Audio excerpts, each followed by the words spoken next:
துளுநாடு அப்படின்னு சொல்லுவாங்கல்ல. இது வந்து பார்த்தீங்கன்னா இந்த மேற்கு கடற்கரை, ஆமாம் சார், கேரளாவில் ஆரம்பித்து கோவா வரைக்கும் போகும்.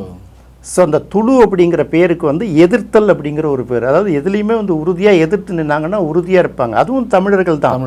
நன்னன் அப்படிங்கிற மன்னர் வழி தான் அதை வந்து ஆட்சி செய்து கொண்டிருந்த மன்னர்கள். அப்போ நன்னன் வழி வந்த அந்த மன்னர்கள் இருக்காங்கல்ல, அவர்களும் வந்து கடுமையான வீரம் செறிந்தவர்கள், பேரரசுகளெல்லாம் எதிர்த்து மோதக்கூடியவர்கள். அப்போ நன்னனில் வந்து நன்னன் 1, நன்னன் 2 இப்படியெல்லாம் வராங்கல்ல. இந்த முதல் நன்னன் வந்து அந்த துளுநாட்டில் மிகப்பெரிய பொறுப்பில் இருக்கும்போது சேரர்களுக்கும் அவர்களுக்கும் ஒரு தடவை சண்டை வரும்போது சேரர்களுக்கு உரிய பூழி நாடுன்னு ஒரு நாடு இருக்குல்ல, அதை வந்து அவங்க கைப்பற்றிக்கிறாங்க.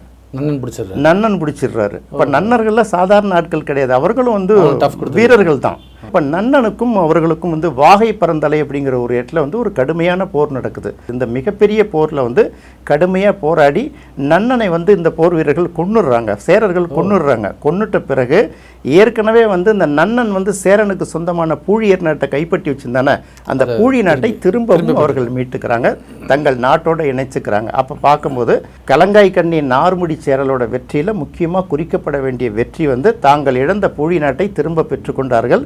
அதை யார் கைப்பற்றினாங்களோ அந்த நன்னனை கொன்று விடுகிறார்கள்.